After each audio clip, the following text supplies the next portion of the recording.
Are you ready to venture into the wild wasteland? Fallout fans everywhere are looking forward to the new Fallout series from Amazon Prime, but if you're unfamiliar with this particular post-apocalypse, or just want a refresher before the premiere, we've got you covered. Keep an eye on those rad levels because we're diving deep into the lore of Fallout.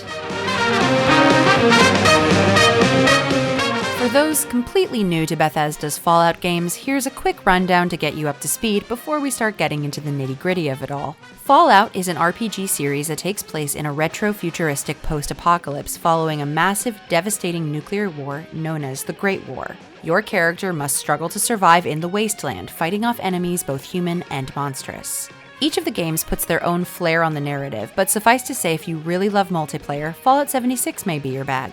And if you prefer to play games that are good, you should check out New Vegas. Okay, onto the lore stuff.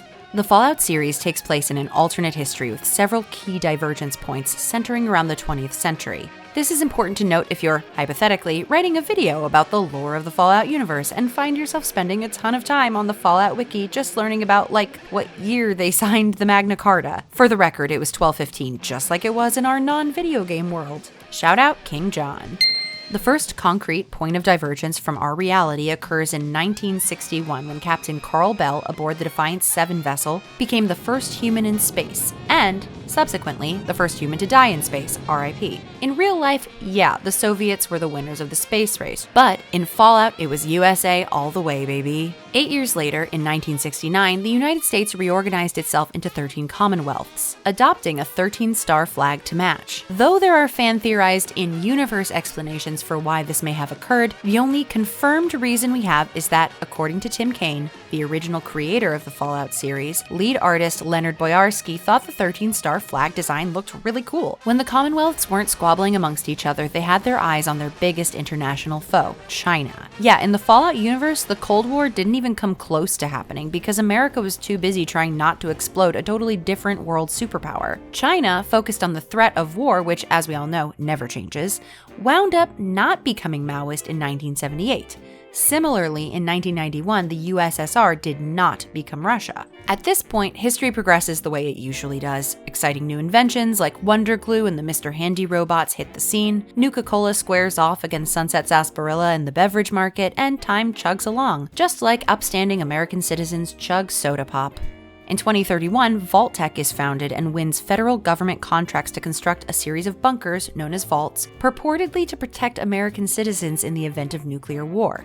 This investment in vault technology pays off sooner than anyone expects. In 2053, an infectious disease known as the New Plague emerges, killing tens of thousands of people. America closes its borders and doubles down on Vault-Tec, with most vaults completed by August 2063. Some construction still continues, notably Vault 76, which is completed in 2076 and is the starting point in 2018's Fallout 76. The vaults were an expensive investment on the part of the American government, with each costing hundreds of billions of dollars, but seemingly proved to be worth the cost when the Great War came on October 23, 2077. Seemingly being the operative word there. We'll get back to that. The Great War is, for all intents and purposes, the singular defining moment in Fallout's history, with everything that came prior redefined as pre-war, and everything that followed accordingly getting the post-war label. And of course, something that massive doesn't just come out of nowhere. The Great War was decades in the making, beginning in 2051 with the Resource Wars, and accelerating in 2066 with the advent of nuclear fusion, which the Americans were happy to incorporate into their technological advances. In response, the Chinese government invaded Alaska, kicking off what was later called the Sino-American War, forcing the American government to retreat, only to return a year later with the first version of power armor seen throughout the Fallout games. The power armored troops were instrumental in reclaiming the Alaskan front, and the fighting continued through 2074, when the Americans launched a counter-invasion on mainland Chinese soil.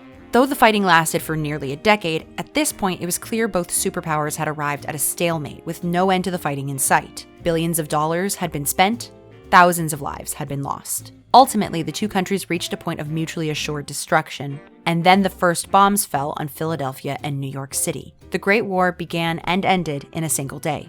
The sheer ruination that followed resulted in the world and its entire ecosystem being irreversibly changed for centuries to come. Vegetation could no longer grow. What animals did survive were mutated into something horrifying. To be clear, this was not what happened to the Cazadors. Like, I just want it on record that a guy invented those big stupid bugs back in like 2003 while doing DNA experimentation. God, those things are the worst.